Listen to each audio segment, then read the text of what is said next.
presidency of late President Umaru Musa Yar'Adua, the problem of militancy in the Niger Delta region was a serious national security challenge.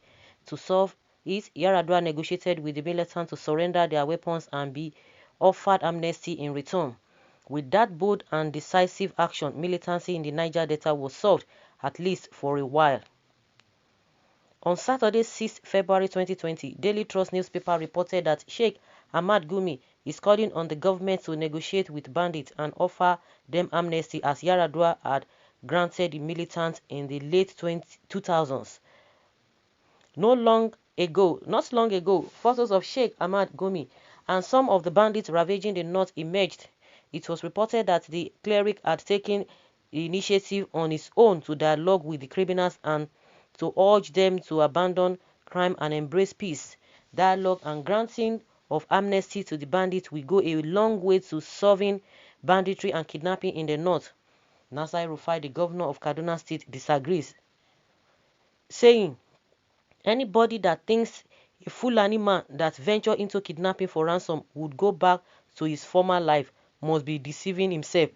Daily Trust reported ELRUFAI saying, according to ELRUFAI, a Fulani who in the past makes only 100,000 naira a year for rearing cattle and now makes millions from kidnapping would want to go back to his former life is deceiving himself. He said the government would not negotiate with bandits. The government is at war with them. Any bandit arrested will be killed.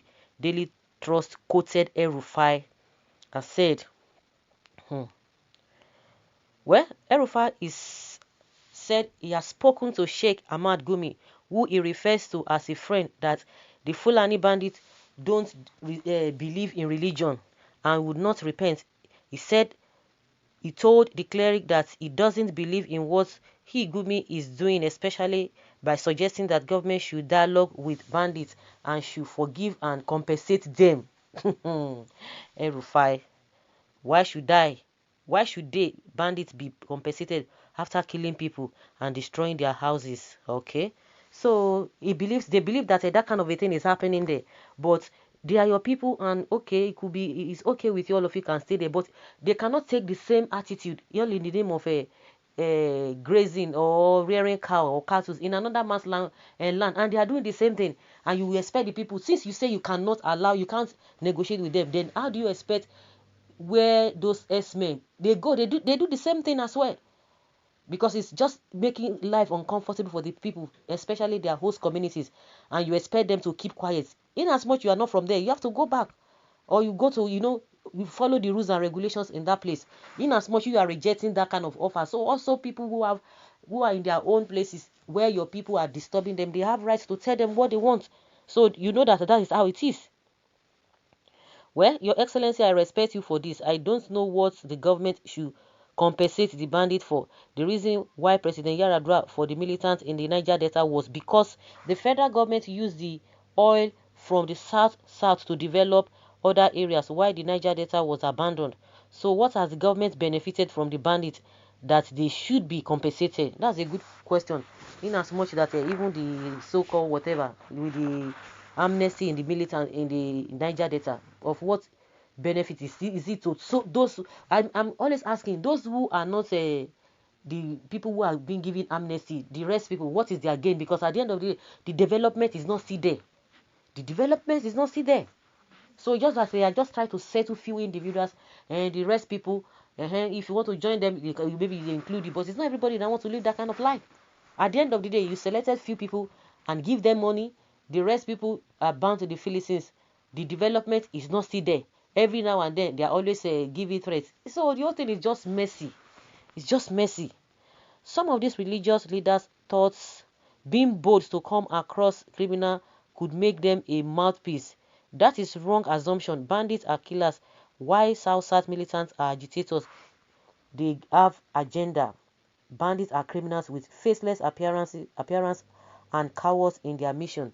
And that is why the man is even trying to equate them with Afenifere and Biafrans. Honestly, it's unfortunate. It's unfortunate. Using the same taxpayers' money to settle them. Those who have done all manner of things, say they should just forgive them. Now, one of the leaders of the Miyetti are coming out to tell us the reason why these people take into crime, telling us the reason why they take to crime. And meanwhile, other people too, they are suffering the same thing. If everybody should just do the same thing, then that means all the people who are telling us that they are armed robbers, they are always telling you the same story, that because of poverty, that's why they found themselves doing that kind of thing. Not that they intend doing that. That means everybody's job is forgiving. Nigeria is really missing Obasanjo. Baba Yabo, the ruthless man who born terrorists for his regime. It might be other shades of dissatisfaction to Nigeria, but the military blood in him wouldn't tolerate nonsense. Someone said, they tell you. Gumi is having voices because the North is a region of deception, lies. He's only fooling the North. Very soon, he will be the commander of the bandits. I don't think the North can ever have peace from the monsters they have brooded for the political gains. That has now become their nightmare. May you be blessed with more knowledge and wisdom. That is why I admire your style, because you are always bold and straight to the point. But is it not the same ELRUFAI that paid some people that they should stop? Maybe he's talking from experience, because at the end of the day, after paying them, because he has done it before, after paying them, the same thing is continues. And also recently, the governor of Katsina State, they went into that venture and they found out that he's not yielding any positive results, and he had to back out. I'm sure that is on that note. That is why ELRUFAI is saying that. Well, that is a good talk coming from the governor. He's saying nothing but fact. I am not a fan of Governor ELRUFAI, but I support him 100% on this. Therefore, government must take care of them. Great reasoning and suggestion from ELRUFAI. This is the greatest contribution ELRUFAI has made to the national development in recent times. Any kidnapper or bandit arrested should be killed. The negotiations with criminals is just a waste of time. But believe you me, if this statement is coming from another, I don't know why the Southerners, nobody has even come out to say this is really wrong. But of course, if somebody has said it now, they would have come for the person's head. Gospel truth from a Fulani extraction may the FFKs copy this objective line of thought. Governor ELRUFAI, I respect you for standing firm on this issue. We have fake Muslim leaders and pastors especially specialized in duping the government by giving bad advice to them. ELRUFAI is speaking from two sides of the mouth. First is against persons who are fighting the killers and kidnappers.